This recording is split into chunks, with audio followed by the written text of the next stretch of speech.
അപ്പൊ അളിയൻ കാര്യമൊന്നും അറിഞ്ഞില്ലേ? ഇല്ല. എന്നാൽ ഇനി ഞാനത് പറയാം, ആരും ഞെട്ടരുത്. അതിജീവിതയ്ക്കൊപ്പം എന്ന് പറയുന്ന ആളുകൾ ഈ വേടന്റെ കാര്യം വന്നപ്പോ ആരുടെ കൂടെയാ നിന്നത്? ഓർമ്മിപ്പിക്കല്ലേ പൊന്നെ. വേടൻ മുൻകൂർ ജാമ്യത്തിൽ നടക്കുകയല്ലേ, അവിടെ ഒരു അതിജീവിത ഇല്ലേ? ഓഹോ, അപ്പോൾ അങ്ങനെ ഒരു സംഭവം ഉണ്ടായിരുന്നല്ലേ? അതിന്റെ കൂടെ ആരെങ്കിലും നിൽക്കുന്നുണ്ടോ? ആ വേടന് നിങ്ങൾ സംസ്ഥാന അവാർഡ് കൊടുത്തു, സത്യമല്ലേ? എന്താ മല്ലയ്യ, എന്താ ഞാൻ കേൾക്കുന്നത്? ബലാത്സംഗ കേസിൽ മുൻകൂർ ജാമ്യത്തിൽ നിൽക്കുന്ന ഒരു തെമ്മാടിക്കാണ് നിങ്ങൾ സംസ്ഥാന അവാർഡ് കൊടുത്തത്. ഓഹോ, എന്നിട്ടാണ് നിന്നെ ന്യായം പറയണത്?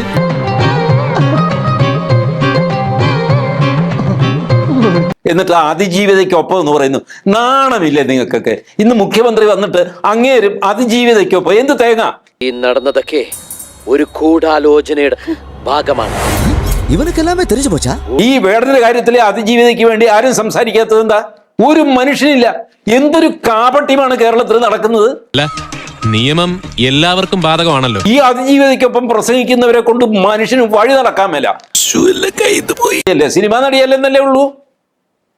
ആ പാവത്തിന്റെ കൂടെ ആരും നിൽക്കുന്നില്ല. മാത്രമല്ല, അവരെ പീഡിപ്പിച്ച ആള് യോഗ്യൻ, മാന്യൻ. നീ അറിഞ്ഞ ഞാൻ പെട്ടു. ഡയറക്ടർ ജനറൽ ഓഫ് പ്രോസിക്യൂഷൻ ആയിരുന്നു ആസിഫ് അലി. ആസിഫ് അലി സാറും വന്ന് പറയുന്നു അതിജീവിതയ്ക്കൊപ്പം. വെടിവെച്ച് കൊല്ലണപ്പം അതിന്. കൗതുക ലേശം കൂടുതലാണ്, മാപ്പാക്കണം. എന്ത് വേടന്റെ കാര്യത്തിൽ ആസിഫ് അലി സാറിന് നാക്കില്ലാത്തത്? അഴുത്തുവരെ പെരുമ്പാമ്പ് വിഴുങ്ങി അവന്റെ തലയിൽ ഹാന ചവിട്ടിന്ന് പറഞ്ഞ പോലെ. ഇവനാള് കൊള്ളാലോ.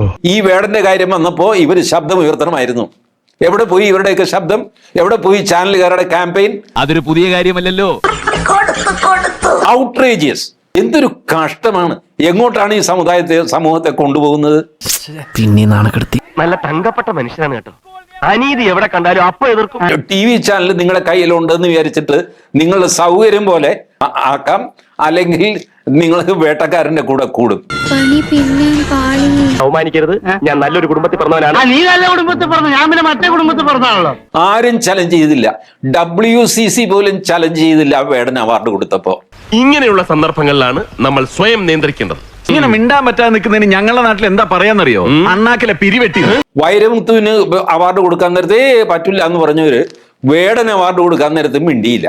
മനസ്സ് നിറഞ്ഞു, തന്തയ്ക്ക് വിളിച്ച പോലത്തെ ഒരു സുഖം. അതിജീവിതയ്ക്കൊപ്പം, ഇരയ്ക്കൊപ്പം എന്നൊക്കെ പറയുന്നത് ശുദ്ധ കള്ളത്തരവും കാപട്യവുമാണ്. എന്റെ കൺമുമ്പിൽ എങ്ങനെ വന്ന് നീ പെട്ടുപോയാൽ നിന്നെ ഞാൻ തുപ്പും. പോപ്പുലറായിട്ട് കിട്ടാനായിട്ട് പറയുന്ന ഒരു പറച്ചിലാണ്. അല്ലാതെ ഇതിനകത്ത് ഒരു സാങ്കത്യവുമില്ല. എന്തോന്നടാ ഇതൊക്കെ? നാണക്കേട്. എന്നാ ഇറങ്ങട്ടെ, നാളെ വരാം.